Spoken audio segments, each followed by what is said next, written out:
Hey, what's up, everybody? Welcome back for another episode of the Enough to Keep Going Weekly Games Podcast. I'm one of your co-hosts, GameLogIQ from the Rounding Off Infinity Gaming channel on YouTube. Here with me, as is the norm, I have one of my stalwart partners in crime, Mr. DBQ Hams. How you doing, DBQ? As is the norm, I am here. Yes. No, I am glad to be here. It's always good to join you, GameLogIQ, and everybody else who comes on through the chat. So, looking forward to tonight. Okay, give me 1 second. For some reason, YouTube is not connecting to the chat. I don't know why that is. I will fill as you work on that. So, this week we got plenty to talk about. In our first segment, we've got some games, although they're not really new games. I thought I'd play a little bit of the. This is me filling. This is not the first segment yet. So, I thought I'd play a little bit of the two demos that came out through a couple of them came out through the Indie Direct from Nintendo. But I played a little bit, but not enough to know that Europa, which was, it's kind of this Factor 5 or Level 5, right? The Studio Ghibli type of animated aspect. And it's a little weird. It's like I called it so my impression from the Indie Showcase was that it is a mix kind of between, it's like a Zelda Metroidvania. Is that at all accurate? I haven't seen much of the Metroidvania, or even it is more of a Zelda journey, I think, is what I'm feeling right now. Like, it is much more about exploring and the visuals and the landscape than it is trying to. I mean, there's probably some unlocks and gated areas that might make it more Metroidvania. But again, this is why it's filler and not actually in my game rundown, because I hadn't played enough of it. I played enough to really love the art style, and it's a very chill game. The music is great. This is one that was announced last year that was on my list of really interested stuff to look at. So glad there's a demo out to kind of play around with. As it were for most of the games in the Indie Showcase. It was really impressive. Europa was one of the ones that I'm kind of keeping my eye on. I really liked the visual presentation, so glad to hear that you had a chance to demo it. Welcome aboard to everybody who's here. Warwana is first in the chat, so thanks again for joining as usual. Let's go ahead and get started without much further ado. Let's get to it. So segment one. Segment one is now going to be, we're toying with the format, but ostensibly maybe where we're headed is segment one is going to, instead of kind of being always new games, because sometimes we play new games, but like we only got into like the first hour of them or something. Segment one or the first 15 minutes, as my demo conversation just told us. Yeah. So segment one is we're thinking about making it just the main gaming segment, which is how DBQ termed it last week. And then I heard it when I was QAing the podcast and doing my listen through. And so it's now going to be just kind of mostly probably the thing that we have spent the most time playing and have the most to talk about, so that most of our gaming discussion is out of the way in segment one. And then we go on to news. And then by the time we get to segment through, that is really just cleanup, because it was always listed as cleanup, but sometimes it was cleanup, but that was where a person had a new game. So we're going to toy around with the format. So my main game that I've spent the most time this past week with was Rise of Nations, which, yes, is a 2003 PC game RTS. And the reason why I did that was because a few months ago I got a little machine called an Ace Magic Ace Magician AM08 Pro. And so this is a little kind of mini PC. Ace Magic does several of these in several different formats. It's really kind of... if you kind of look at the Nuke or NUC form factor, depending on how you choose to pronounce it, that Intel has kind of been the proponent of. Of course, Intel came out of the NUC race last year at some point and said, we're no longer going to be doing kind of those prototypes. We're going to leave that to other vendors to do. Ace Magic was already in the space doing these before. And so the reason I got mine was because with content creation and a lot of video editing, I always kind of joke about, I think everybody's more than familiar now, DBQ sure is, how I talk about the Beast of 12 fans, which is just kind of my reference to any gaming PC that I build, just because it's a big monster with a bunch of fans in it, and now water cooling and blah, blah, blah. And these things, suck 750 watts. I thought I was going to have to do some 750 watts or higher on the power supplies. I thought I was going to have to do some housekeeping cleanup.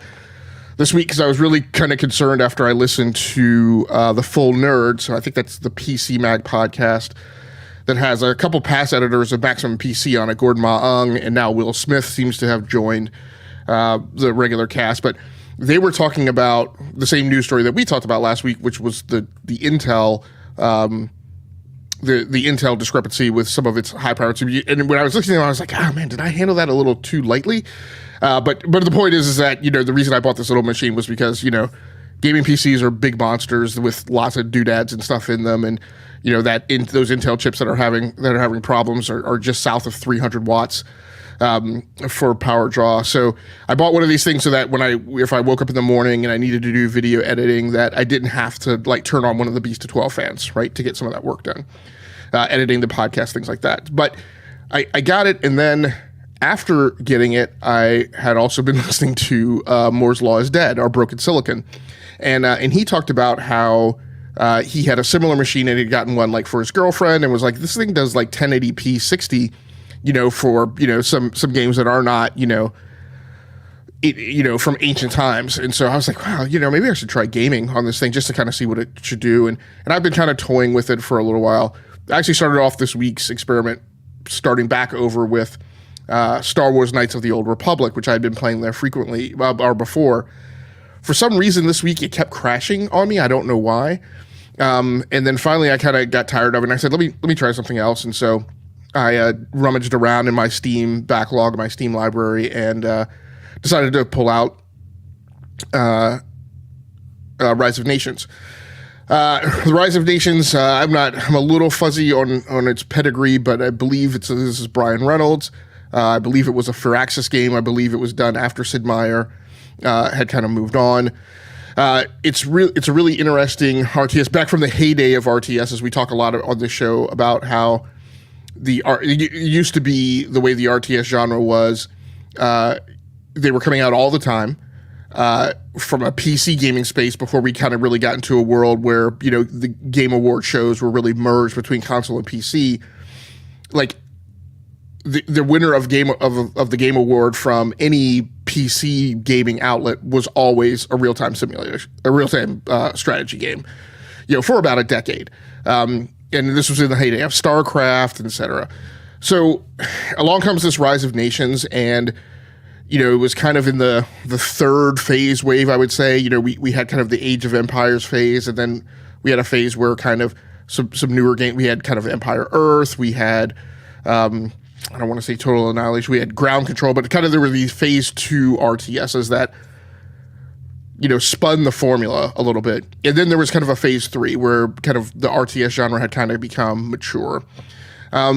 So this is kind of from that phase 3 age. And I always kind of lean towards the RTSs that did a little something kind of unique from the old RTS formula, because I didn't really get the old RTS formula and why it was so interesting. But Rise of Nations was one of those games that played a lot with bringing in kind of turn-based strategy elements. So this is before we had Rome Total War, where we talked last week when I talked about Unicorn Overlord, and I talked about how, that game kind of incorporates a lot of strategic elements, and we had seen kind of these RTSs that now have a turn-based approach to the strategic map, and then zoom in to let you take direct control of the RTS forces if you so choose.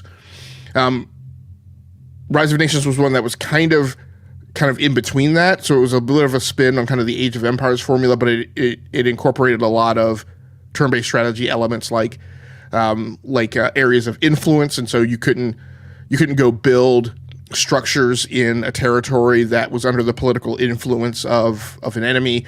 And if you did, then it would suffer attrition, so it was just constantly taking damage, every turn. But I got this set up, got it running on kind of this little mini PC, and kind of what I love about Rise of Nations is it just has kind of Conquer the World campaign, because I really don't like RTS campaigns that kind of handcuff you and only let you use certain units for certain missions and that kind of stuff. But this is one that has a pretty robust Conquer the World. It actually has 5 Conquer the World campaigns incorporated in it.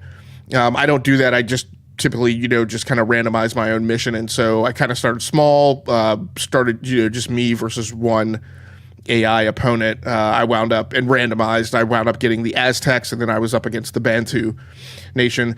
One thing I'll say about Rise of Nations is, in the up until about the industrial age, it kind of makes a difference in units. As far as like the nation's special capabilities. But once you kind of get into the industrial age and then the modern age, like everybody's kind of units are like the same. And so, at that point, you're probably at a point where you're susceptible to, somebody doing like a tank rush or an airplane rush or something like that. But up until that point, so about for 3/4 of the game, it really it's really differentiated amongst the units that you have. So I had a great time. I spent maybe 4 hours with it, kind of total on first blush, across a few sessions. Wound up kind of marshaling some forces in the south and then the east, and then finally kind of located where the enemy's, main cities were, and launched an offensive from the south, with the forces from the east kind of coming down to converge and kind of pinch the enemy armies, in between those two, and then eventually merged those armies and continued on with the offensive. As we got further into the territory, like the supply line started getting longer and longer and longer, and it just became, difficult to kind of keep those armies going. So by that point, I had some forward deployed bases for building units, and I started, generating units from there, right, and then sending them down to the south to carry on the offensive. So I was pretty happy with that. Pretty happy with it overall. Not as, at least on the mini PC, not a great, graphical presentation by any means. This is the Rise of Nations Extended Edition. This is kind of one of these games that kind of been lost, in terms of kind of game preservation, then got brought back with Extended Edition. So I was pretty happy with it overall, and had some good time. It's not like a remastered edition though either, is it? It's just... No, in fact, I made the mistake. I thought it was called the Enhanced Edition, but it's actually called the Extended Edition, so it includes all of the content. Okay. It includes a slight graphical upgrade. I'm playing it on this mini PC, and because like I said, I use it for video editing and some other workflow stuff. I have it on an ultra-wide monitor, which doesn't allow it to do really high-res, graphics, on a 34-inch ultra-wide screen. So that's probably part of the root cause, but other than that, the game plays well enough. I was pretty happy with it. Nice. Yeah, that's a fun one to go back to. And just for cleanup, it's not a Firaxis game. It was Big Huge Games. It was a Microsoft that's Studios. Right. Yeah, but it was Brian Reynolds, right? Yes, it was Brian Reynolds. And I remember it from Big Huge Games, which then got bought up by 38 Studios and all the New Jersey lawsuit aspects of... New Jersey or Rhode Island? Rhode Island, yes. Yeah, with the Kingdoms of Amalur. Kingdoms of Amalur, yep. Yeah, it was such a shame. Yeah, because they had actually split off from Firaxis and Sid Meier and Brian Reynolds, who had been kind of one of the big design leads. A lot of people argued that a lot of Civilization was... Sid Meier had started a lot of it, but, not too far into the franchise. It was really Brian Reynolds leading the design of some of the later versions, and he, finally got his own gig. But which I think is where it kind of got pressed at the time because of the coup of Microsoft picking it up after kind of only really having Age of Empires and all the spin-offs around there. So, yep. Nice. That's fun to go back into some history. So. But you have been playing something that has been on my radar that I haven't had a chance to go back. So this was a 2023 release. Is that accurate? This was a spring 23 release. So this is Star Trek Resurgence. This is Star Trek Resurgence is done by Dramatic Labs, and Dramatic Labs is made up of former Telltale Studio people. And it's a Telltale game, which is actually what I was completely down for after kind of spending last week really enjoying the narrative of the Fallout TV show and wanting something a little more narrative with Discovery kicking back off for its final season with Star Trek. And it also hit a price point under $20 that I finally decided to pick it up. And it's a lot of fun. It's set in late Next Generation, Deep Space Nine type of era. I think Jonathan Frakes ends up making a cameo in it at one point in time as well. So it's within that, it's in universe, and it's fun. I mean, it's you know what you're getting with the Telltale game, right? You're doing a lot of kind of push a button to interact, move, rotate, make some dialogue choices. Those dialogue choices are remembered by different crew members.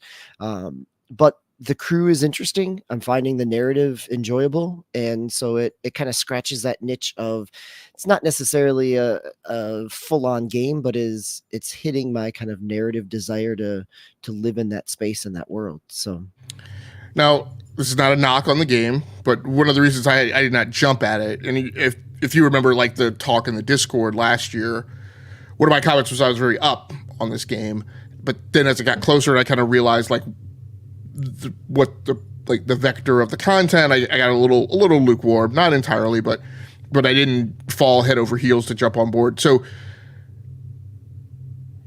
we've got Hellblade 2 coming out.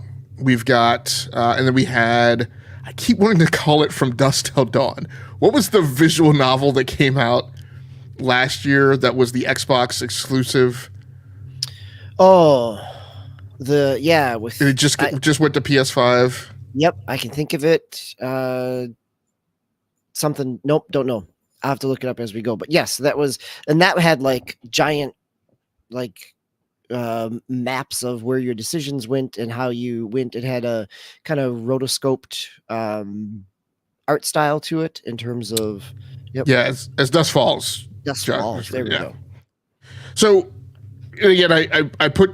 So I threw those out to kind of, I don't want to say walking simulator, but like it's like the next like incremental like design kind of vector past that.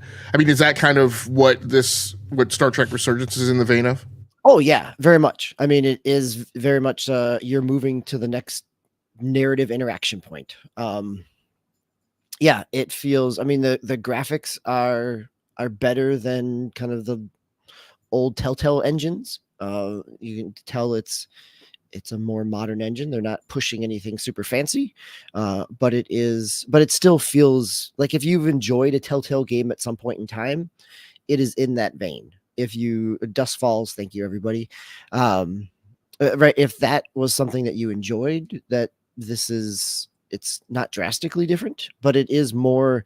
It feels very at home in the Telltale sphere of the narrative experience.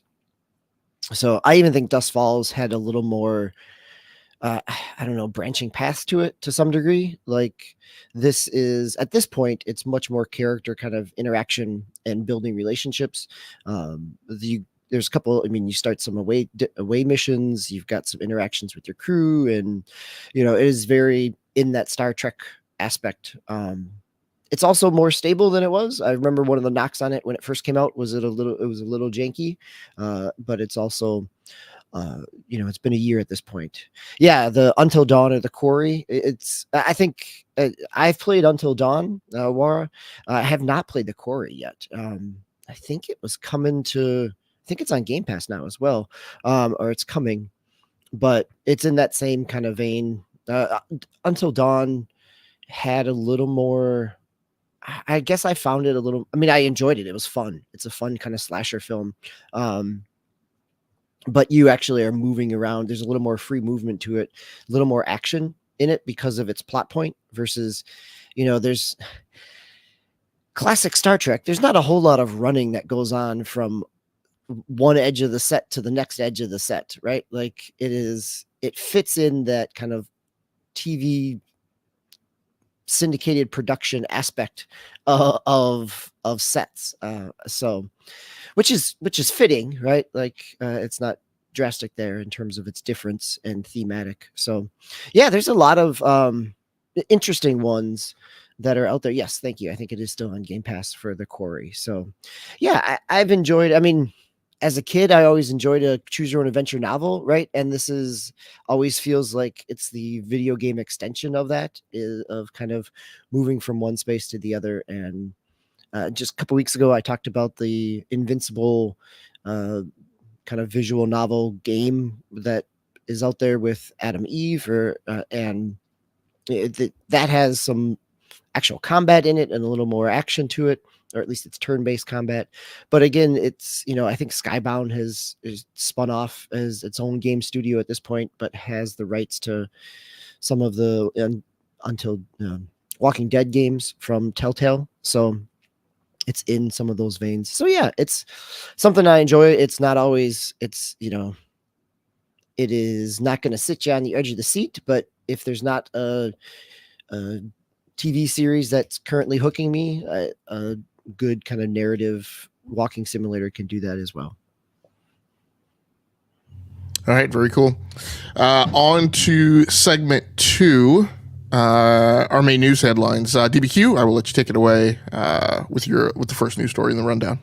All right. And Josh, I do agree with you. The Batman Telltale games are pretty fun. Actually, earlier this fall, after I found a copy on eBay of the Telltale Guardians of the Galaxy game, because you can no longer buy it on any of the digital stores. So yes, I've enjoyed dabbling in these games from time to time. All right, Take-Two is cutting about 5% of its employees, which they have a little over, they have about 11,580 coming from the report out of Games Industry Biz. This takes it about just under 600, about 580 people are impacted by the layoffs. It's part of some cost reductions that they're looking to get. This is not a new story. I mean, it is a news story, but it's not a new tale, as we've seen this from many other, both big and small developers over the course of the last year or so. So Take-Two, and they also are doing some restructuring in here as well, canceling a few unannounced projects, and so definitely looking to cut some costs. What do you bet that one of those projects was a Bully sequel or remaster? Maybe a remaster. I can't think that they would actually put enough resources behind to make an actual sequel to it, right? Like, and somehow I'm surprised they haven't farmed it out to do a remaster. Granted, their remasters of the GTA 3 trilogy really got a lot of knocks in terms of some of the jank that came with them as they were ported. So yeah, I do wonder where this, but at this point, Take-Two is so incredibly broad, because we end up with, you have now Gearbox is under Take-Two. You have not just Rockstar Games, you've got all the visual concept games that are out there, including they've got some Lego licenses now with Lego Drive. So there's a number of, Take-Two has been relatively broad in its portfolio. I wonder, Josh, if it is a new BioShock, right? There was rumored that they were working on something, whether or not, I think that is very much ripe for a cancellation in this type of environment, right? It is not something that has, it's going to have a battle pass with it. It is going to be a single purchase and done. There's not like you can make a BioShock Online and have people running around Rapture, although I'm sure somebody has pitched that at Take-Two at some point in time. But I think this is we just saw that with EA, where they canceled, or not only layoffs, but we had canceled projects. This is where the Respawn first person Star Wars game, the shooter, that was canceled. So, the landscape for single player narrative one-time through experiences is a tougher sell at the AAA level. Well, there's only one Gearbox game that really matters, and that is Homeworld 3, which comes out next month, pretty early next month. I think the first week of May.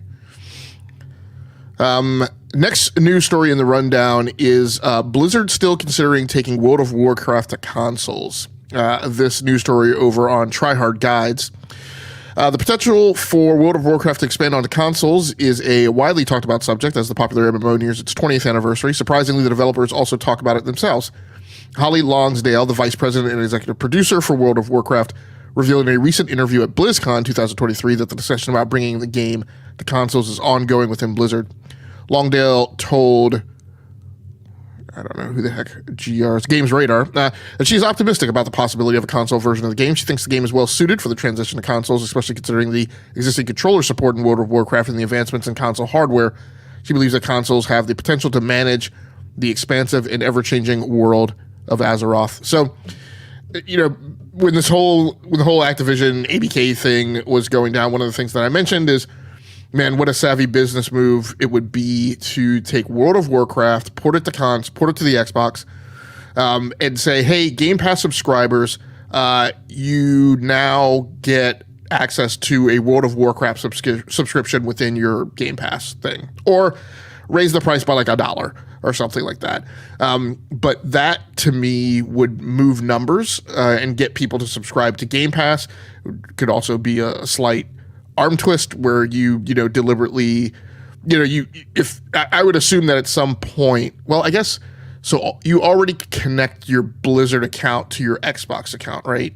I would assume you did, because I did that on PlayStation for Diablo 4. So you could also, flip everyone and just pull an Amazon and say, hey, if you have any kind of subscription to any property that we own now, you're now a Game Pass subscriber. Just like they did with Game Pass Core, and bump your numbers up and make it look good for Wall Street. But that's also a good, buy for people who want to play on console. And not go through. I mean, because you kind of look at World of Warcraft, it's always kind of been really a really questionable value prop. Even back in the days of World of Warcraft EverQuest, that you have somebody go off and build one of these things, like I call it, a Beast of 12 fans, right? Simply so they can play Warcraft. And you don't really need a Beast of 12 fans to play Warcraft. It will probably play just fine on console. Xbox wants to build communities. They want to get people, blah, blah, blah, blah, blah. Like, it's a perfect fit in my mind. And then you could also do something mobile with it, or, that's the type of thing that in my mind would play just fine on Xbox Cloud Gaming, on a mobile handset or on a tablet. That's where I was thinking as well. Like, it seems ripe for cloud gaming as a value proposition into Game Pass or something like that. Yeah, it goes hand in hand with Sea of Thieves. Like, so this should just be something I do. Like, they're talking about it, or I think no, just do it. Like, it just makes perfect sense. So I don't know why, it's in committee being discussed. So yeah, it'll be interesting to see how that goes. A lot of other things came out of this interview as well. Despite, Mike Ibarra, saying many things on Twitter that, definitely cast a questionable light on Microsoft and Xbox leadership. Excuse me. Holly mentions that, she feels like Xbox has kind of left them alone and let them do their own thing. Maybe. I mean, I think what's true in all of these kind of PR kind of statements these days is it's very super political, and people who are, I mean, just like you would expect, people who are benefiting and doing well and making moves are being told, hey, you're being tapped on the shoulder as the successor to blah. Like, of course they're going to speak, positively. So, is there truth to kind of, Ibarra's, some of his kind of, questions on kind of where Xbox was going from a leadership perspective, versus, Longdale saying that, everything is copacetic, who knows? We'll just kind of have to see how it turns out. But, it's going to be this whole continuing rollout of Activision Blizzard properties to Game Pass, and, kind of what's going to happen from here. And again, Blizzard is one of those companies that prior to Diablo 4, I had in the group of, 3 Bs and a C and an A or whatever it is now. Maybe I just call them the ABC Islands or something like that. But, they were one of the ones who had kind of lost their mojo with, the missteps with Overwatch 2 and, putting out the Warcraft 3 remake that, was just horrible. But, one thing that they have constantly kept going is World of Warcraft. World of Warcraft Classic was literally a stroke of genius. Right. It really was. And now they're like, Cataclysm is coming up for Classic in May, I think. So it really has it's given, people, I think this is where it'll be really interesting if it does come to console, and which one comes to console. Is it the current? Do they bring over Classic? But yeah, it has been their cash cow, and not nearly as much as it was in its heyday, but still what is it, $15 a month for a subscription is still $15 a month. So is it even that expensive? Because I thought it was only like $10 a month. I could be wrong. Honestly, I've never paid into it, so I don't know. Okay. Well, why don't you? Do you mind? Could you look that up real quick while I'll move on to the next story so I can lament once again one of my fallen preferred PC brands. So the next news story over on GameIndustry.biz: Turtle Beach sunsets the Roccat label. The headset maker retires the brand 5 years after its acquisition. This news story by Jeffrey Rousseau. Turtle Beach has announced that it will be retiring the Roccat brand. The gaming peripheral firm attributed the decision to focusing on a single label. And I quote, the article quotes them, while we'll be retiring the Roccat brand, many of its iconic product lines like the Vulcan, Kone, Burst, and Sense will transition under the Turtle Beach brand, the company said. Our commitment to PC products remains as strong as ever, and we have several groundbreaking new products to introduce, as well as Turtle Beach branded versions of popular existing Roccat products sticking around. And to that, I have to say, because the last thing that I want to see is, one of the, great Roccat, peripherals with the Turtle Beach brand on it. So unfortunately, at my advanced years, I now have a laundry list of these things that I've lived through. HP bought Voodoo PC, HP bought Omen PC, Dell bought Alienware, Mad Catz bought SciTech, Logitech bought Mad Catz, and now everything that used to be SciTech is now labeled Logitech. So I mean, I've lived through all these things. My general feeling of any of them, was typically negative. Like I loved SciTech stuff, and as a youngling, PC gamer, I always wanted SciTech gear.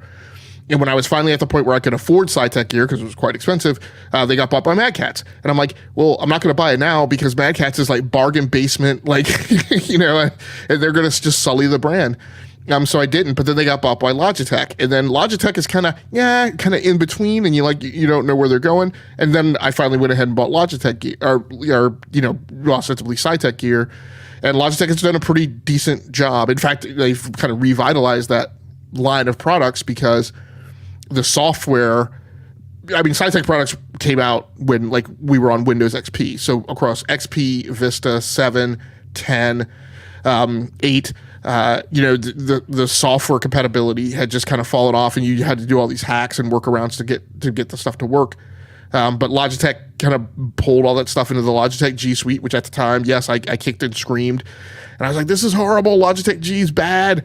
And but it really works now. They also bought Blue, the microphone maker, and now those things are in the Logitech G Suite. And I mean, right now, my most wanted, list of top 10 fugitives that does horrible peripheral software is Razer. And so, Logitech G is a pretty acceptable solution. But, now here we go, with, and yes, Dell bought Alienware, but what I really like about that deal is, while HP totally wiped the face of the earth of the Voodoo PC brand and Omen and just made them now product labels, Dell has left Alienware as a standalone boutique shop that still does pretty good stuff. So here we are, here's Roccat. And if you're not familiar with Roccat has been a super high-end gaming peripheral maker. I've had one keyboard from them and one mouse because, again, they are super expensive. And the notion of grabbing a Roccat peripheral versus grabbing, even a Razer or a Corsair or a Logitech peripheral is a daunting financial choice to make. But I had one. It was a super huge keyboard. I only kept it for so long because it took up my entire desk. And the mouse, I had two mice of theirs, and I just didn't care for the way their software addressed the mice with the RGB lights. But still, they were a great super high end mechanical keyboard, all different types of switches. And now it was sad enough when they were bought by Turtle Beach, which, I mean, Turtle Beach is maybe 2 walks off the beat of being a Mad Catz. And actually, Turtle Beach has improved a lot since maybe last console generation, I would say. But still, here's a vaunted and venerable brand, going away and taking one of the high end choices, off the market, which is unfortunate. I don't know, DBQ, any PC brands or gaming peripheral brands that you've seen go the way of the dodo? Well, I think it's the the idea of purchasing up the brand name and then kind of just slapping it on additional products, right? Like you said with Mad Catz, HP, certainly, even, yeah, I think that there's, I think that it's not a surprise, but it's where I think the one thing that comes back to me as just kind of the humorous, this is why I'm laughing about it, like the buying up of old gaming or PC brands. Like recently, the relaunch of Gateway computers through like Walmart stores, right? Like Gateway was never a high end anything, but right, it is the embracer aspect of peripherals, right? Like we buy the name and the name is worth something, but maybe the product that we're producing is not necessarily holding true to the nostalgia or the brand recognition. Yeah, and the gateway thing is, I feel like that's analogous to like a lot of what we've seen in consumer electronics, where somebody went and bought like the Nokia brand, and somebody still makes BlackBerry handsets that run Android, right? But it's just they've just farmed the name out, right? It's not actually the brand. People make Polaroid cameras. Somebody uses the Polaroid name trademark to put on like some really cheap low end Android tablet. So.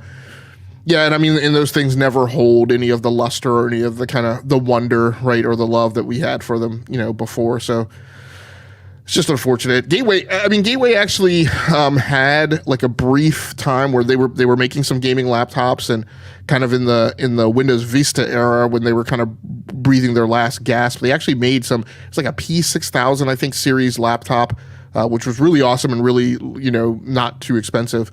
That were actually very popular, kind of knocked on the door of the Toshiba Cosmio line, which is yet another product that we like really don't see anymore. So it's just kind of sad that a lot of these things have gone away.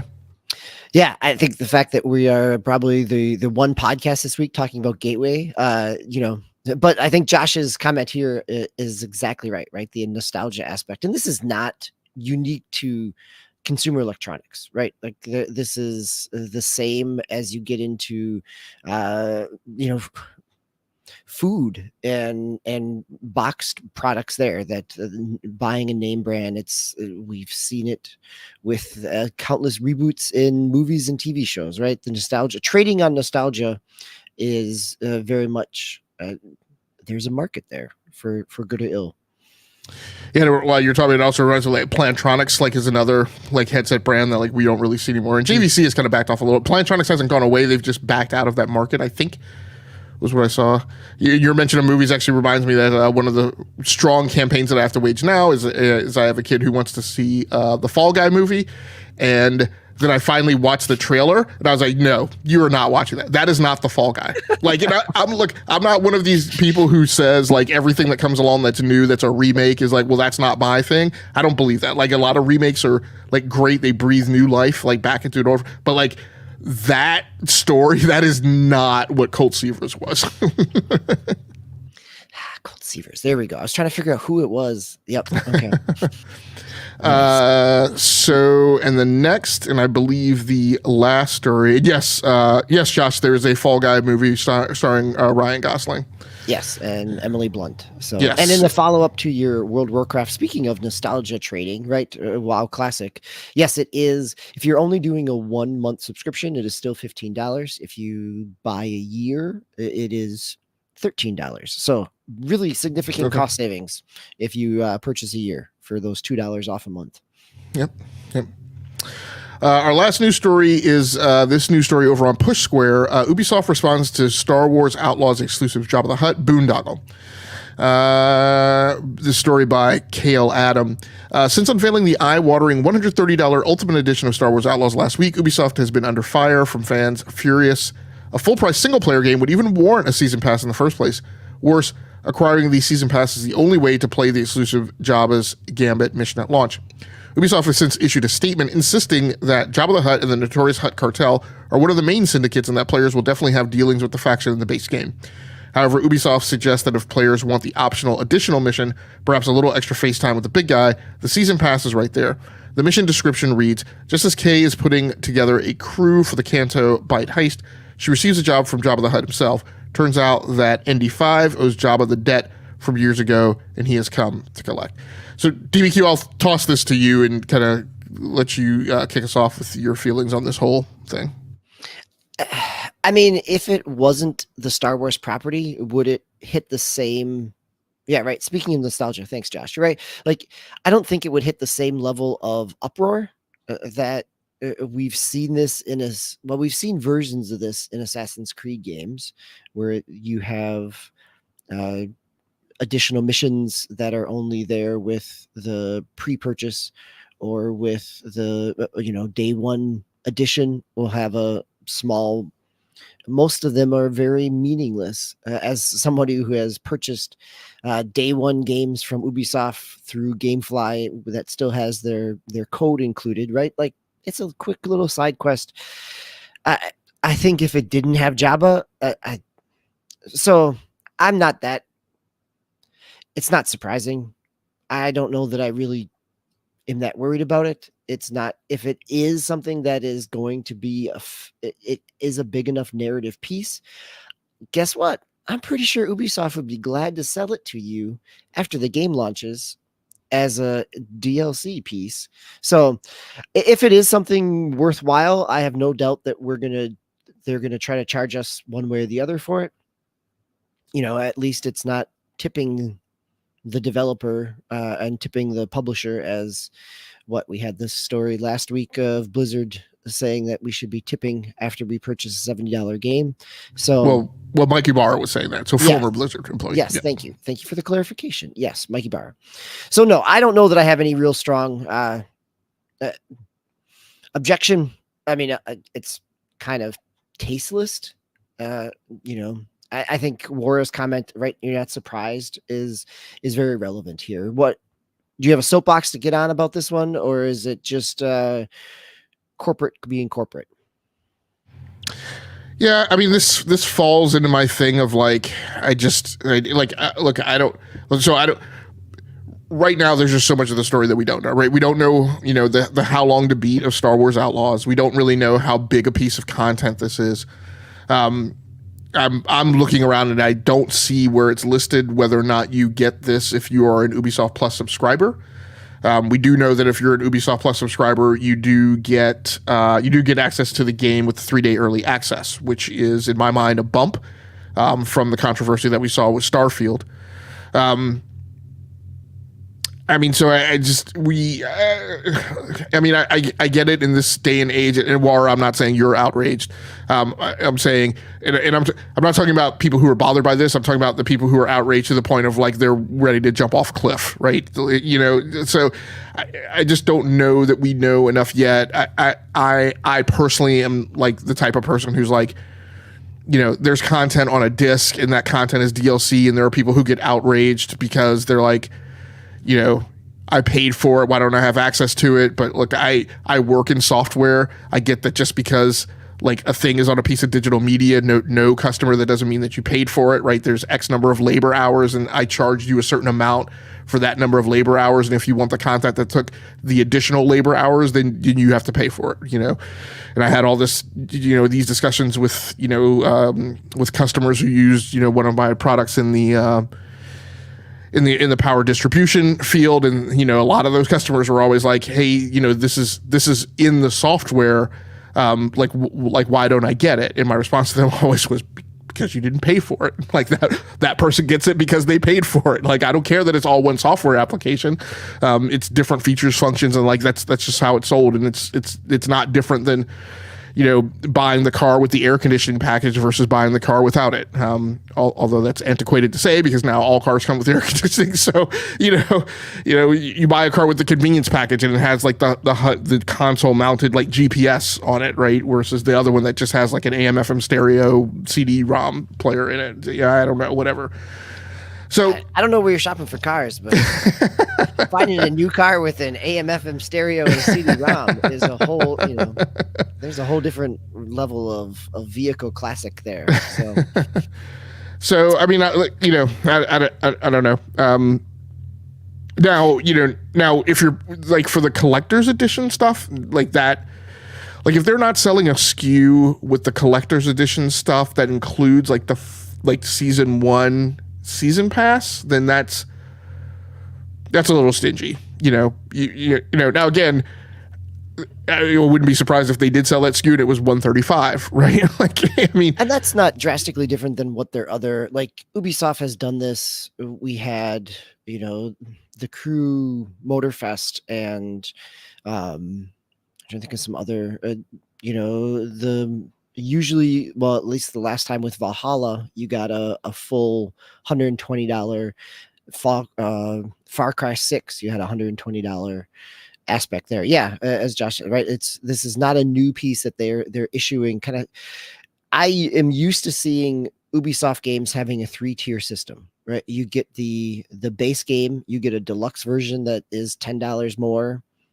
Sometimes Ubisoft games will have 4 SKUs. You'll get a 99 version and then a 120 version, and that's not even like a physical collector's edition with some kind of Star Wars tchotchke in it, right? Like that, you're probably gonna hit an even higher mark because there's a physical piece to it. So this is part of what they've been doing. It's not really that surprising. I think it just becomes a question of really, it's an Ubisoft game. It becomes a question of how many months do you have to wait until that season pass is half off, right? Like we know that they take deep discounts. Yes, it is a little sticker shock to begin with, but if you don't need the day one aspect of it, you're going to be able to find it for relatively good value. If what you're valuing is the amount of money you pay for a game versus the ability to be in the zeitgeist at the moment. Yeah, true. Like, to be quite honest, like what I would be more aggravated about is the fact that this game is not on Steam. And I get it. Like I know, I understand the deal that they made. It's becoming an inconvenience, right? Particularly if you have a Steam Deck and you just run it stock. Like there's now no way to get like Ubisoft AAA Tier 1 single player games because those are all under the Epic deal, and the only place they show up is the Ubisoft app and Epic, which means you also can't get Avatar: Frontiers of Pandora. For as I know, that means you can't get the Crew Motorfest. Crew Motorfest just came to Steam this week. Oh, so okay, good, it is good. Not compatible, at least at the current time. It's not compatible with Steam Deck because let me tell you, I checked, but it just it was in Steam's new releases this week. So yeah, so I mean, I don't know, and I mean, like you said, like. If anything is notorious for going on sale quickly, it's Ubisoft games, and you're going to be able to access that stuff relatively shortly.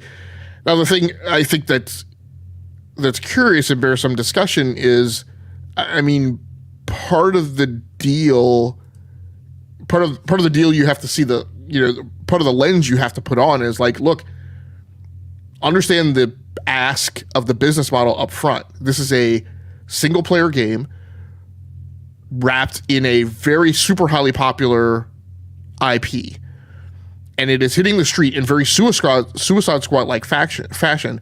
It's hitting the street with the offer, right, that it's going to do season passes.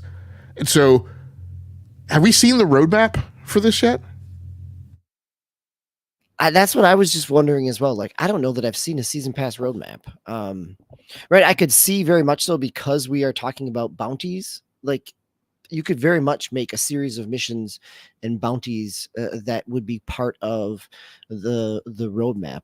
But no, I don't know that I've seen, and I'm trying to type and talk at the same time. Have you seen anything that talks about it?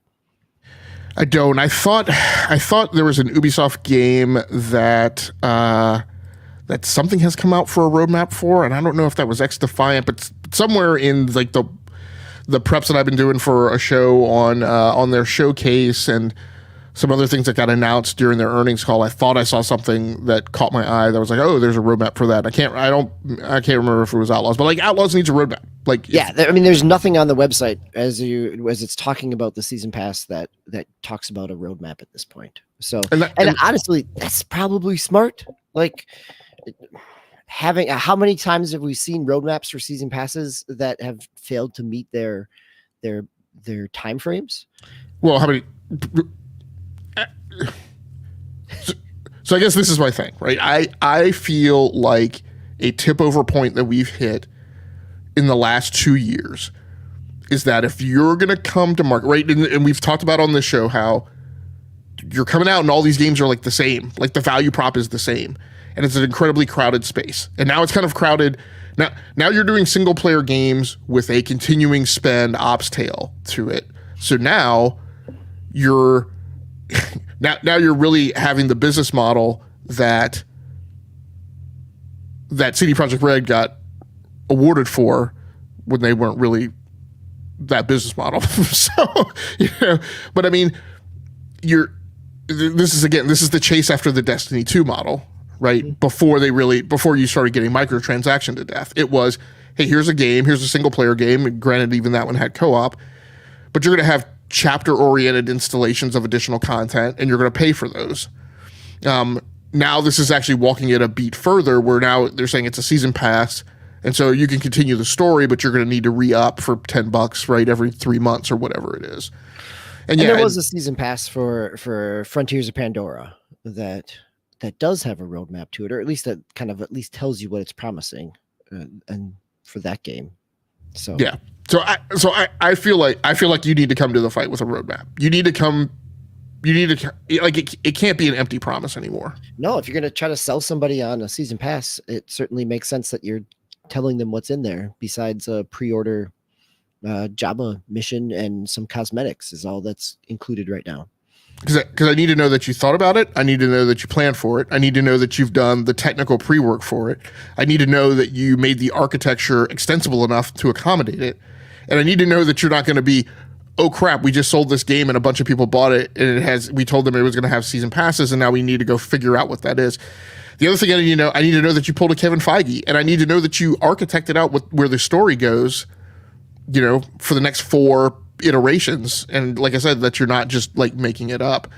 And Ubisoft has a past history of the Division 2 is really weird because they had a roadmap, and in my mind, from the show, they did what they needed to do, right? They showed the game, they showed the roadmap, they talked about the plan, and then they didn't deliver on the plan. But then they played a bunch of catch up. And at the end of the day, they took a black eye for not delivering and there being a gap. But, all told,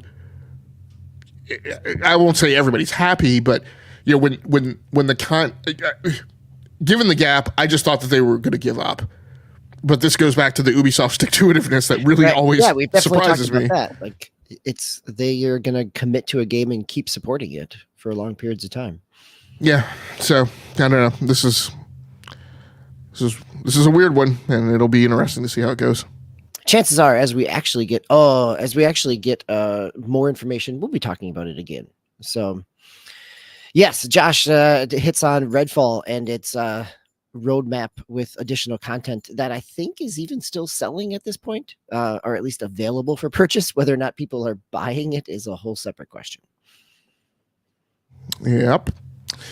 So that wraps up everything that we had for the news today. Let's go ahead and proceed on to segment 3, which is our gaming experience cleanup. I'll start us off talking about what I've been playing in the background in between rounds of Rise of Nations. Pilotwings 64. Now, I didn't have a Nintendo 64. You did, DBQ? Only I picked one up in 2001, right, as a just a catch up. So no, I was not a PlayStation 64 person. Okay, I'll have to ask Tal if he was, and we'll have to see if Swiss is, because I'm playing Pilotwings 64, and I don't know how in the heck people played that game with that goofy Batwing controller. Like it. So I decided I hit one of my triggers where I said, hey, I need to make sure I'm spending some time with the subscription service that I'm paying for. Did you buy a controller then? Did you buy the N64 controller for the Switch? No, I was going to ask, do they make one that's compatible with the Switch? Yeah, they make one. It's sold out here and there. I picked one up for my kids last Christmas because it was in stock for a little bit of time. But yeah, they do make one. But even so, you're right. It is a funky controller. So, so I'm playing the game. And so anyway, I wanted to, like I said, I hit one of my triggers for, hey, make sure you're getting value out of your subscription services. I've dropped Game Pass. I've dropped PlayStation Plus Premium. Nintendo Switch Online is the only one I had. Went into that, said, okay, let me dig through the N64 library since I didn't own an N64. And I hit Pilotwings, and I was like, well, this has always been a game that has always made me kind of cock my head and say, hey, that should be a game. That should be a game that I have touched and played because, I'm a big vehicle sim guy and, maybe temporarily think, back in the day about getting an N64, but I didn't. It's a weird love-hate thing. Like, it's one of those games that I really love in some mission incarnations, and then one of those games that I really hate in another one. And again, the controller aspect, like, is just wonky to me. So it's a thing that I only play for like a couple minutes at a time. Like, I don't spend a lot of time with it. There are certain vehicles that I definitely like more than the other. Like, the gyrocopter is great. Like, I even am okay with like the jetpack, the hang glider. Dude, like, I want to stab myself in the eye with a fork. Like, the mission that I just played, like, you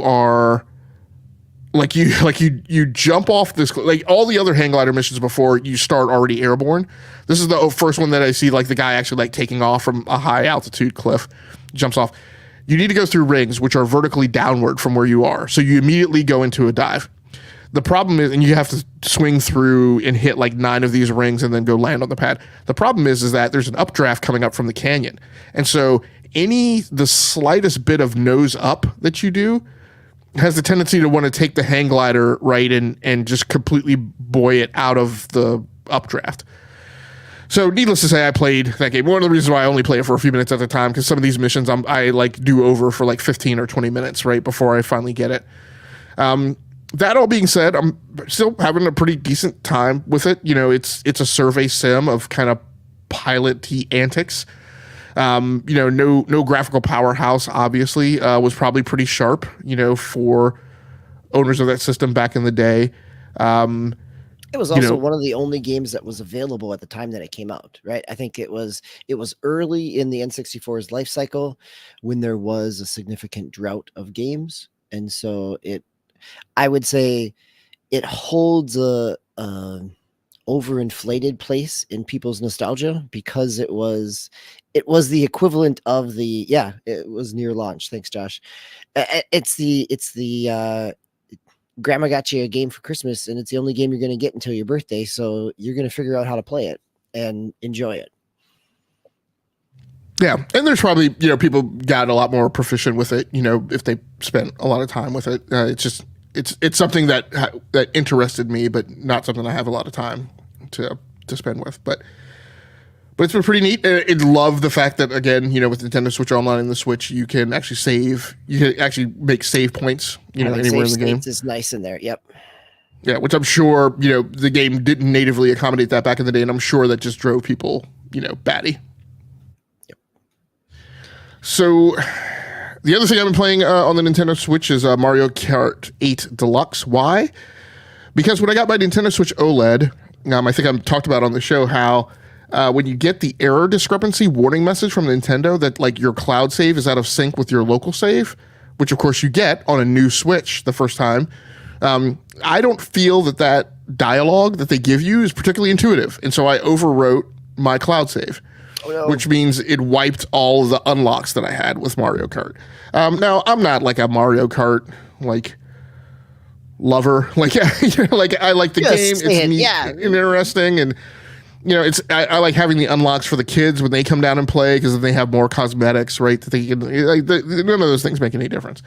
But it's kind of like Super Smash Brothers, right? I'm not a big Super Smash super fan, but I play it to just to unlock all the stuff. So that's kind of what I did again with Mario Kart 8. I was playing on the Nintendo Switch OLED. I was playing both of these in docked mode, by the way. And just was like, okay, well, I knew I was going to have to do this trudge at some point to regain all my unlocks. So let me just go ahead and start doing that. Same thing. I just kind of play it for a few minutes at a time. I only play one Grand Prix. I just don't have the heart to stick with it, to sit there for an hour playing Mario Kart against the CPU. So, but it's pretty neat. One of the things I do now, though, is I don't know, kind of in a more clear-headed space than I was at the launch of the Switch and like first onboarding with that game, because I've never been like a historic Mario Kart player.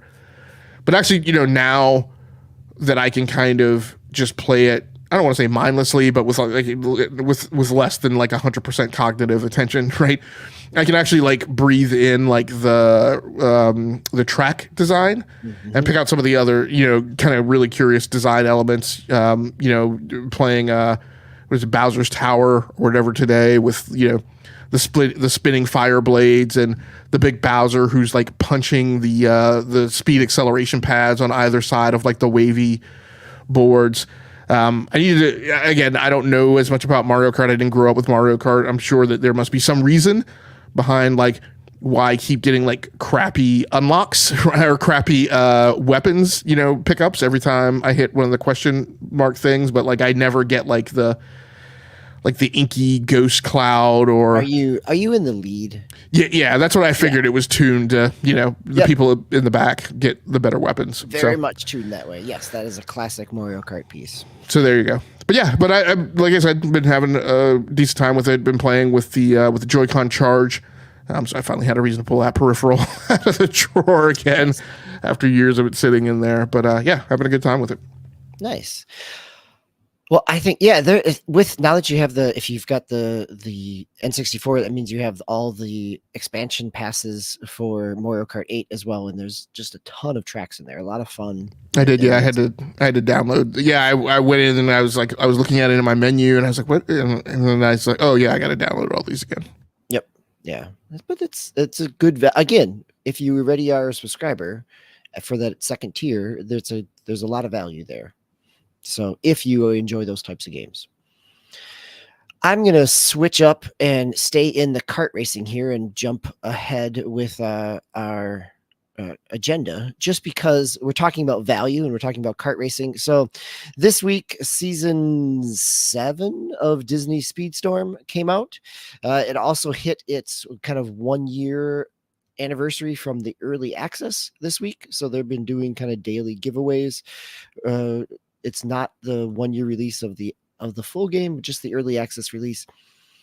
But it is coming hot on the heels of, I don't really know how big the Disney Speedstorm community is, but there was quite a bit of uproar over the last few weeks when this is a GameLoft game. This is a kart racer with a variety of Disney properties. The previous season was Little Mermaid. There's usually 4 racers in each season that are themed within there.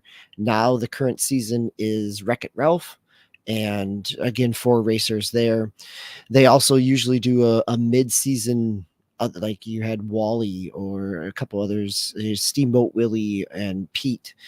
So they've really kind of traversed the catalog, at least at this point, and there's still plenty that is not in there in terms of racers and IPs within both Pixar and Disney, let alone if you start getting into the Disney adjacent things like the Muppets, or potentially you have depending on what their license is, right? Like you could start pulling in, this is the Disney Infinity aspect of it. You could get Star Wars and Marvel and a variety of other things, even the Simpsons at this point, depending on what their license looks like. So there's a lot of runway that GameLoft can go, depending on what they do, depending on the profitability of it. And that's what has been the controversy here the last couple of weeks, is that in this new season, they announced that they were changing not only kind of the upgrade materials, which is kind of classic. This is a free-to-play game.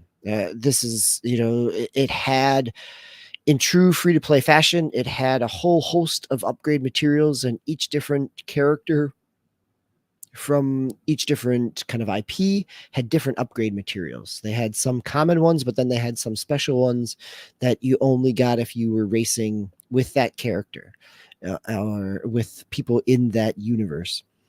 Now they've changed that to all just be generic upgrade coins, which is convenient. The big changes that got the community in the uproar were the change in battle passes, that instead of doing 1 season pass, that now they're doing 2 season passes. They've truncated the kind of they've, I don't know what the right word is, but you are gaining more XP per level, and that the level you need less XP to get each level, and that they're doling out more XP, so that their hope is that you are purchasing 2 battle passes over the course of one season, and each battle pass is still the same price for $10, and now they've added an additional pass for kind of going back through. They call it a vault pass, to go back through characters and unlocks from previous seasons that you can. There's a free tier and, again, a paid tier. Again, this is a free to play game. This should not be surprising anyone, but the big surprise that did catch the community was that previously you could buy the season pass, the battle pass, with in-game currency. For 1,000 in-game currency, you could buy a gold coin, or you could buy a battle pass coin that would unlock the battle pass. So a lot of uproar there that now it was only going to be paid and not something that you could earn in game. One of the things that they did now with the launch is walk that back a little bit, and that there is you could, for 9.99 coins, you could buy a battle pass coin.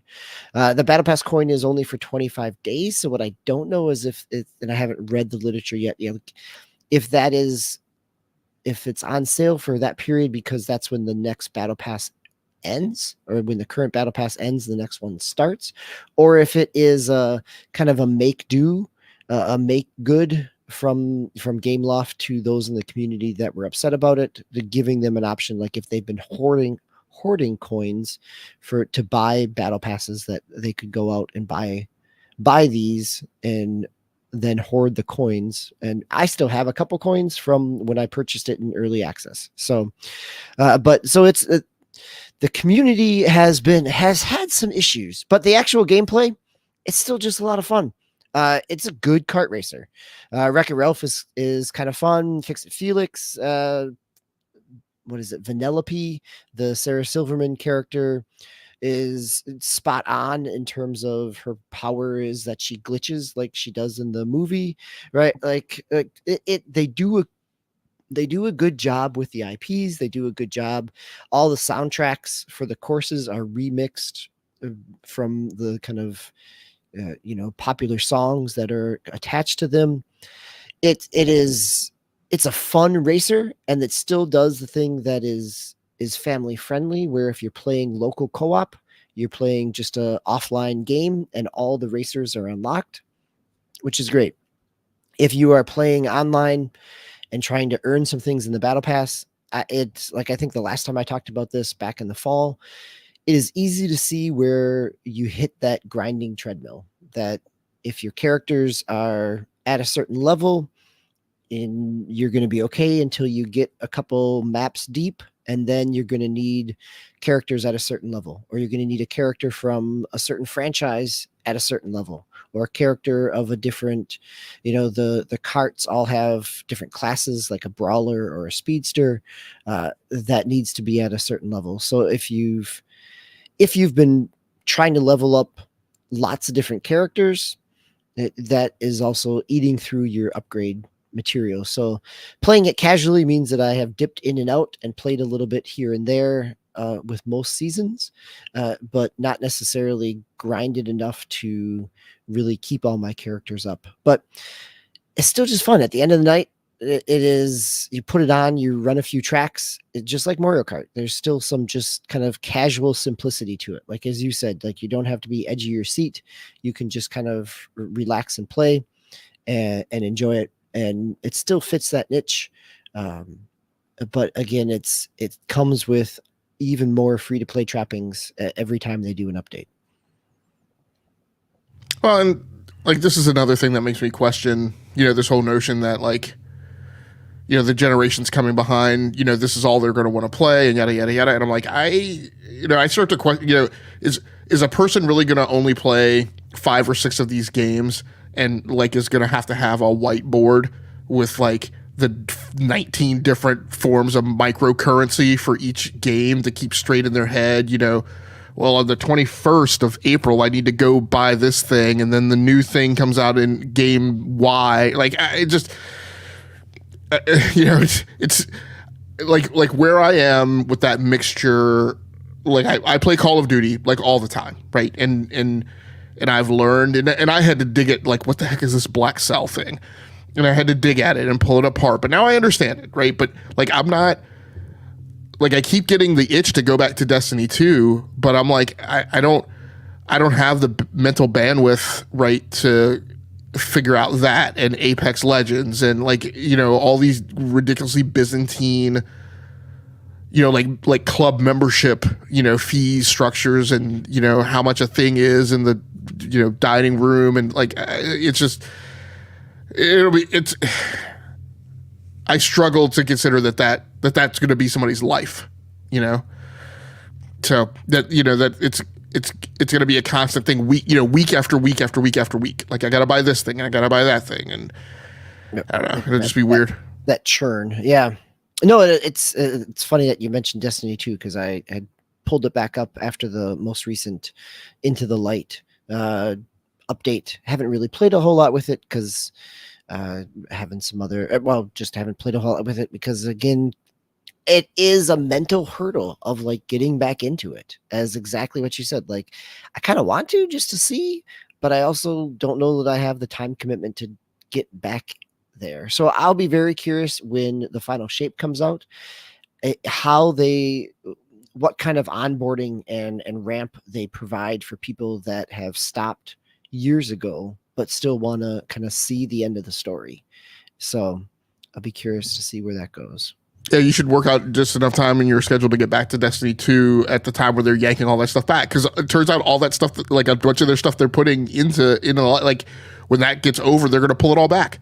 So like, and from a structural design standpoint, like, I kind of get it. Like, you're going to introduce this stuff for kind of the last big hurrah, and then you're going to reset back to the baseline. Like, I kind of get that, but that's going to make some people like really cranky, right? That there's all these new takes and these different ways of approaching things, and then after this, it's just going to be back to plain old vanilla Destiny 2.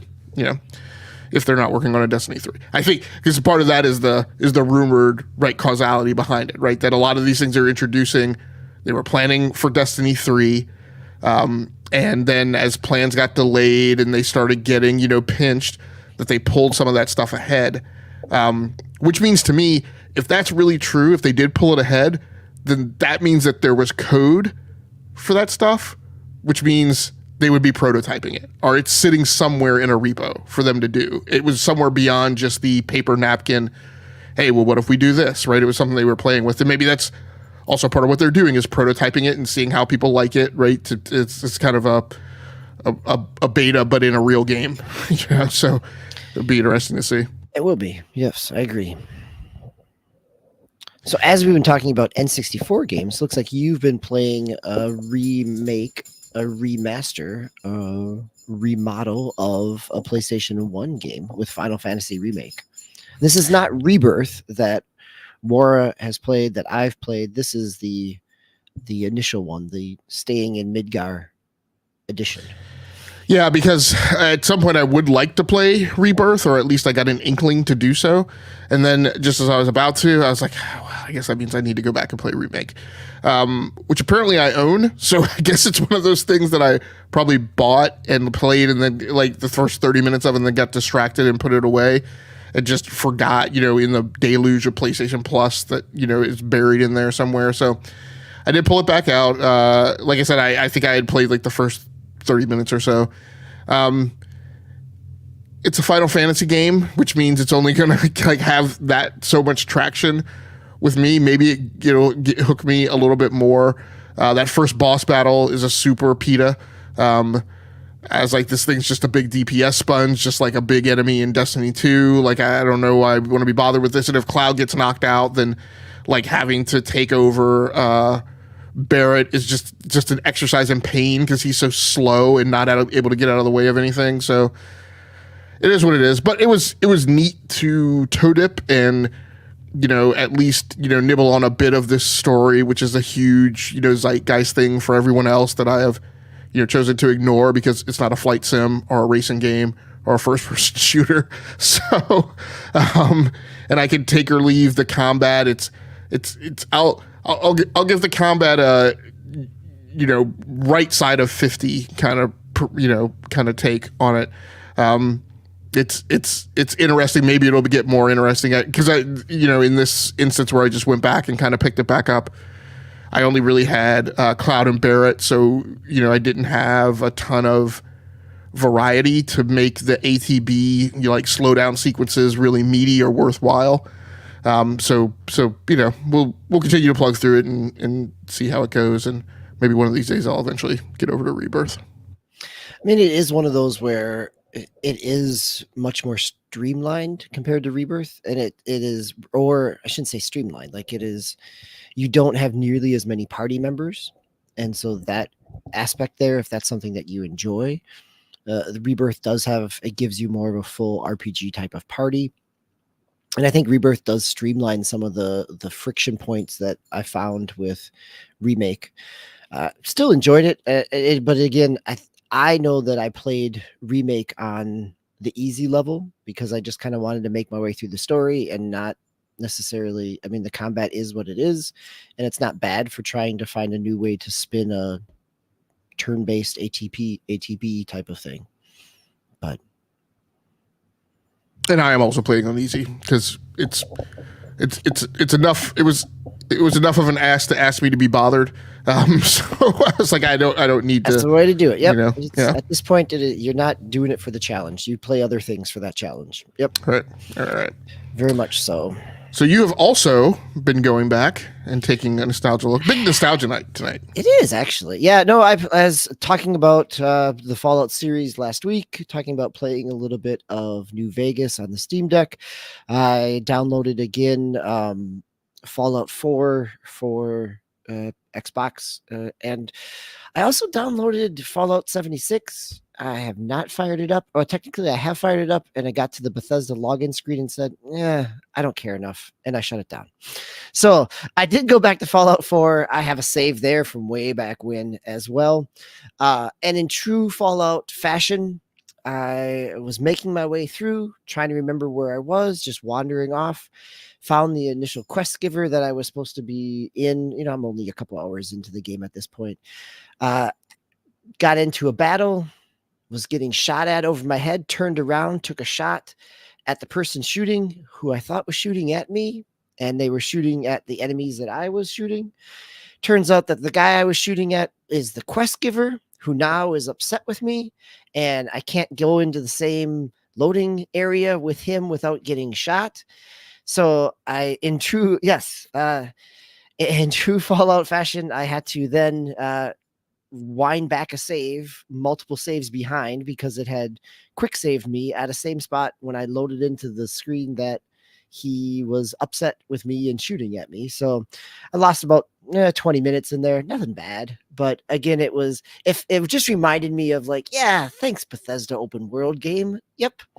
But I did want to play with it a little bit because it is getting the 60 FPS patch later this month. So I wanted to have a baseline of kind of what that feels like now before playing with it in the patch. So didn't spend a whole lot of time with it, but enough to get a sense that I do want to come back to it in the patch, and also enough that I don't know. I mean, I think this is my Fallout 4 issue, is like I spent so much time in New Vegas and Fallout 3 that emotionally connecting back into that world, I haven't been able to do that in the Fallout 4 aspect. And that was the case when I booted it up way back when it came out. But so yeah, maybe this is my reason to now with the next gen patches to give Fallout 4 more of a try. But the Taoization of it and the base building aspect is one of those that is not my cup of tea, and so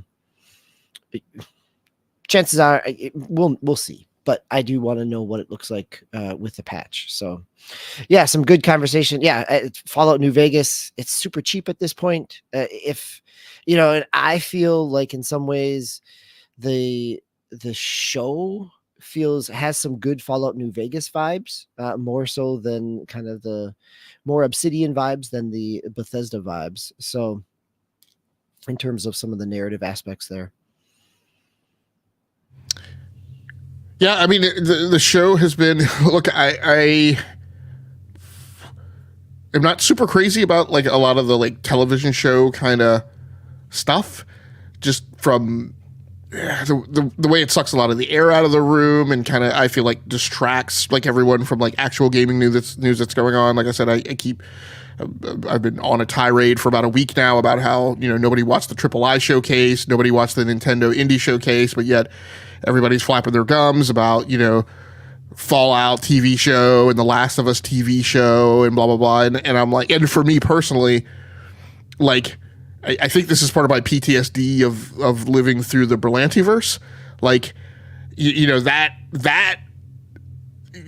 granted that hit me at a particular time. You know, I was you know writing, I was managing editor for a, you know, big, you know, fan site, news site, and was wrapped all into like all the podcasts and like the guy who's the podcast host of like the TV show stuff was a slave driver. Like I had to do, like we had to watch like 8 shows every week, and I was trying to squeeze that in between gaming, and so I just fell off of all the Berlanti stuff. And I was also in the middle of The Walking Dead at the time. That caused me to never be able to get on board Game of Thrones and blah blah blah. So in addition to like just this penchant that I've always had for a long time, which is that I don't.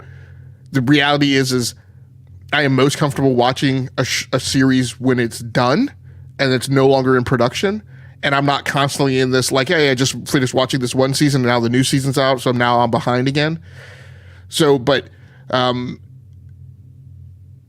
you know, everybody's, you know, Fallout is getting. What I do like about the Fallout thing is it's getting me reassociated with a lot of the lore, and not the lore, but like the lore of like the development cycle of the thing, because I was ostensibly kind of aware about it at the periphery, but not like really deep into it. So, you know, for other people who don't know, you know, the whole thing of this thing with the Fallout series is that Obsidian, who really came out of Black Isle, who really came out of Interplay, those are the guys who actually started the Fallout series 1 and 2, and then Bethesda bought the IP, and then Bethesda picked up the baton for Fallout 3 forward.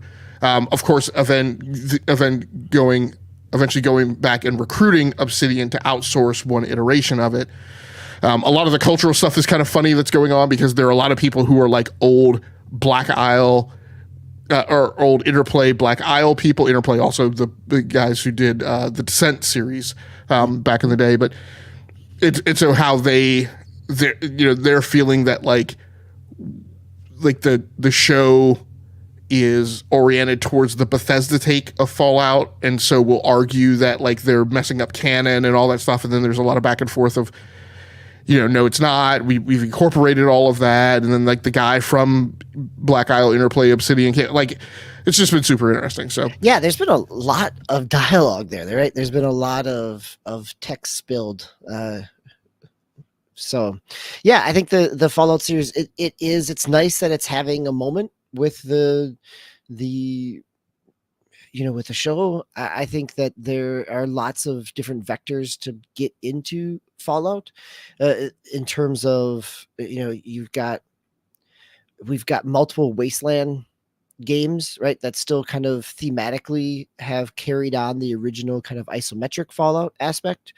You've got the Bethesda ones and the Obsidian one, all which have been super cheap and run really well at this point, right? I think part of the challenge of any Bethesda game has always been the year of launch, and anybody that lived through the launch of Fallout New Vegas remembers all the jank and dead quest givers that come with it. So yeah, it's nice that it's getting another opportunity. I do think this, as you know, as Hero Down Under is talking about in the chat, like maybe this is the time to, if you haven't tried Fallout 4, like with the new patch, with some of the updates, that it does seem like it's well worth it.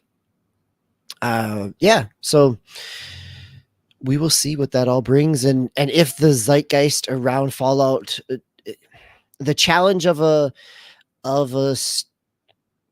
tying things with a streaming season that dropped all at once is how long does that stay in the zeitgeist, right? Like The Last of Us on HBO got its weekly boost every time that there was a episode that dropped. And so with Fallout being just a one and done, I'll be curious to see how long the narrative sticks around for it. But I'm glad that Bethesda and Microsoft are cashing in when they can. Well, when you say one and done, right? I mean, there's 8 episodes. It's not one and done, right? It's all dropped. Oh, because they dropped it all at once, right? Yep. Right, yeah. Yeah, yep. So until season 2 rekindles the fire. Yeah, exactly. Yep. Yeah, it's super interesting. It's also interesting, kind of the discussion that's going on around like the notion of the difference between those two shows, and that Fallout took the vector of like not trying to recreate the game, but TLU is actually a remake, reimagining of the game, right, in television show format. So yeah, just interesting to kind of see how that goes. The last thing that I've been playing is, of course, Call of Duty Modern Warfare 3, which I'm not going to really talk a lot about. It's season 3 Reloaded will probably drop at the beginning of the month. They just nerfed the Moors, which was the big new sniper rifle. I've been continuing to play different modes and whatnot. Working through weapon unlocks, etc. What I really want to talk a little bit about is my what's up next, which is.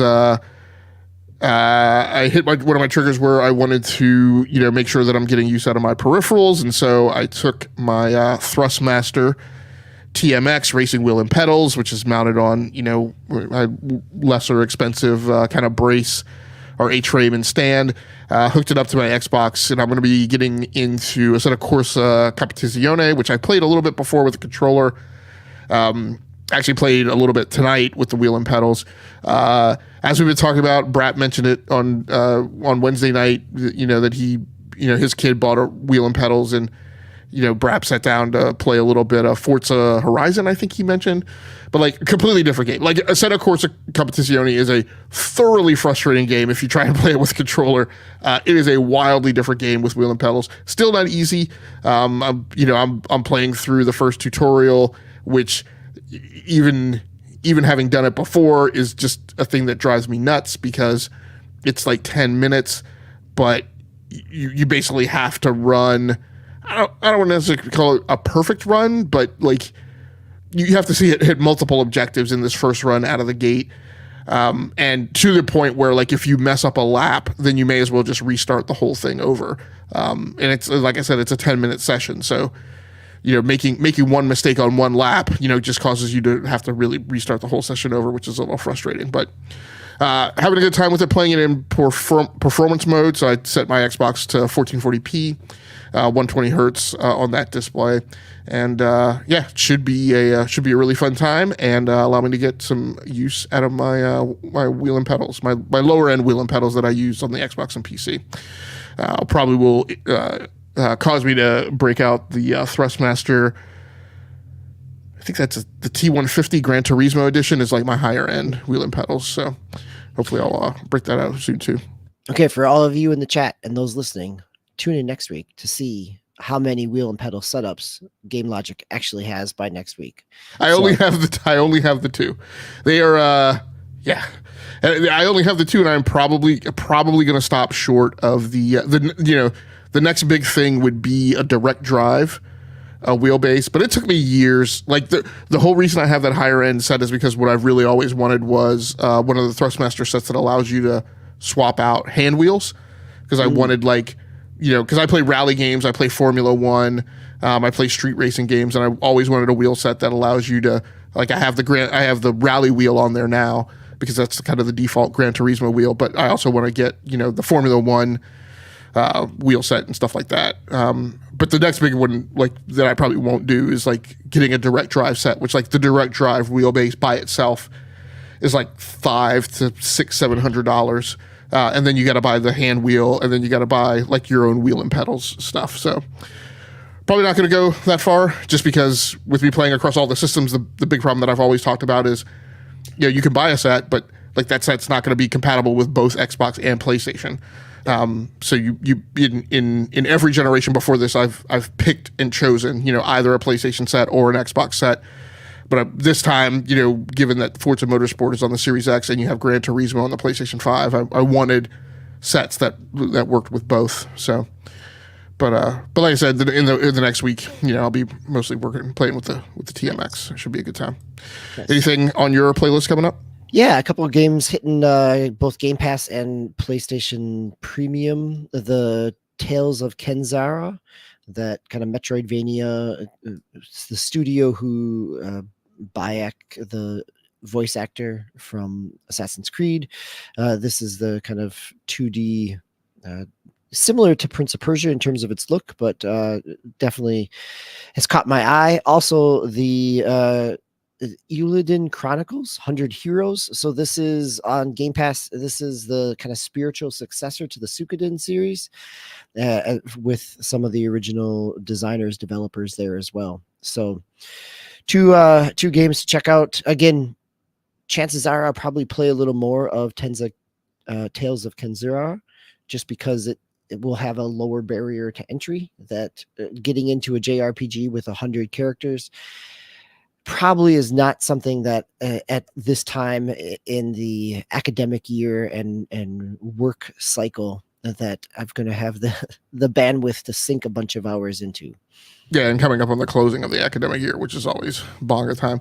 So did you play Prince of Persia, or did you kind of hold off knowing that Kenza was also going to be, a Metroidvania type?